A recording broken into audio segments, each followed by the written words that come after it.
Body bags, where horror lies. Now take my bitch. She won't complain about shit cause she's my hoe. She don't belong to a trick, so when you fuck her and give her all your cash, I get paid. I put my foot in her ass, I won't marry the bitch and give her half, I get mohead. And then I laugh at that one bitch shit. I got a gang of hoes, I get freak ass lick these balls and toes. Now stupid little bitches get tossed if they don't realize that I'm the motherfucking boss. Come on down and get your ass pinched. And if you talk shit, get your ass lynched. Cause I'm the B, the I, the T, the C, the H, the K, the I, the L, the L, the A, Sean B. A boy that's bigger than a nut. Cause a bitch is a bitch, is a hoe, is a slut. You say, how can I call a woman a bitch? It ain't nothing but a word like shit.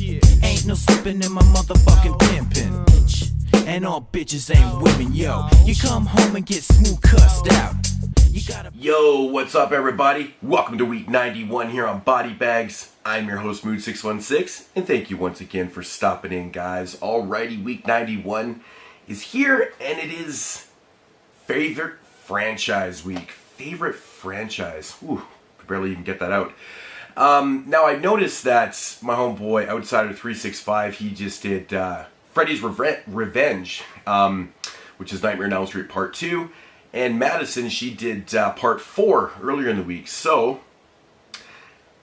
I of course have to do my favorite one in the franchise. And Nightmare on Elm Street is my favorite horror franchise. So, I didn't want to cheat on this one. And I picked my favorite film from the franchise. And it, of course, it is Nightmare on Elm Street Part 3, Dream Warriors. From this, really skinny, scrawny box set. I've never been a fan of this thing. But yes, Part 3, where do we start with this one? Getting into the plot of this one, basically centers around your main character, Kirsten, who is played by Patricia Arquette. She has like a really special kind of gift, actually. She has the gift where she can actually pull people in to her dreams. The thing with Kirsten is that she's an Elm Street child, so therefore she eventually ends up finding herself kind of stationed in an asylum with a whole pile of other Elm Street children because they are having some pretty crazy nightmares and stuff, and they don't know why. So now they're in this asylum, and basically they're in there trying to get fixed, and then in comes Heather Langenkamp's character. Heather Langenkamp, of course, Nancy Thompson from the original Nightmare on Elm Street series. She's like now a grad school graduate, and she studies dreams. So she's made her way back to the Springwood and into this asylum to help out these people because she figures that she can probably help them out with the help of a new drug, and also that she's got experience in this kind of field too.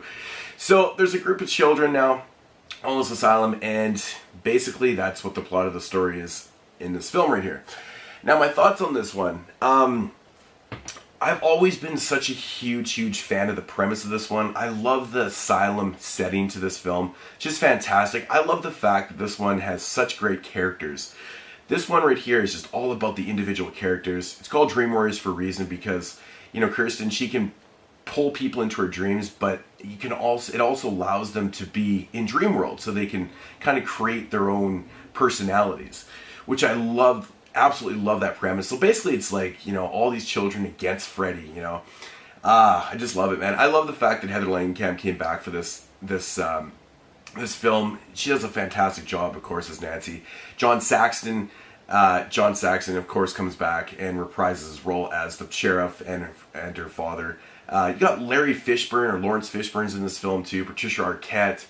Just so many familiar faces. Just such a fantastically casted film. Kincaid's probably one of the most memorable characters, in the Nightmare franchise. Wayne probably actually is the most memorable. But I love this film, man. I love how it starts to explain things. It gets into, Freddy's mom and the whole history of how, Freddy basically became, and I absolutely love that about this. I remember the first time watching this film and you find out, like, he's the son of 1,000 or 100 bastard, maniacs or whatever. I absolutely love that premise. I think it's fantastic. The coolest thing about this film, though, it's very, very Wes Craven. Wes Craven jumped aboard and actually wrote this film, too. He helped write it. And you can really tell, though, you know, the characters are just so fantastically written in this film. The pacing in this film is really well done, and there's a lot of story that's interesting to this one. Chuck Russell, of course, directed this one. He later went on to do The Blob in 1988 too, which is actually my favorite horror remake. Sorry. So yeah, he started his career with just a bang with these two films. But yeah, the direction of this film is really fantastic. I always loved the feel of this film. It captures that dark sense, you know, that really kind of dark, grimy feel of the first film.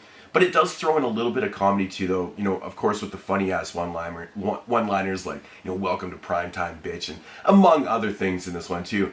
But it still manages to keep that dark level and, you know, kind of grittiness to the film too. And I've really never understood where people are like, oh, this is when it goes all downhill with the comedy stuff. I don't think this one's over the top with that at all. I think it maintains a perfect level, a perfect atmosphere in this film. I love the dream sequences in this one. They're fantastic. They, like the original film, it feels very claustrophobic when they all get pulled into the house. And I absolutely love that about this, man. It's just, it feels so right, you know, when you're watching. It just feels dark and gritty and fantastic. Freddy's fantastic. You know, Robert Englund as Freddy in this one is also really fantastic too. He does a great job. But the coolest thing about this film for me, though, is the effects. I love the effects that are used in this one. Like, some of the certain deaths, I don't want to give away if you've never seen it. I'm sure if you're watching this review, you've probably seen this movie, but, you know, I'll keep it spoiler free anyways. But the effects in this are awesome. There's a little bit of claymation that goes on in this. And just, you know, with certain kills and certain things, like, you know, the little faces on the arms, and man, there's so many things about this movie that are just fantastic. But, you know, it's a film that I can go to constantly, over and over again, because it's those awesome characters. You know, it's the wicked story to this one, man. Everything about this film is perfect in my opinion. I don't think it's a better film than the first one, but it is my personal favorite. But yeah, you know, it's just awesome stuff. If I had to rate this film, I give it a perfect 10 out of 10. This is one of my very, very high list go-to films. I watch this one all the time.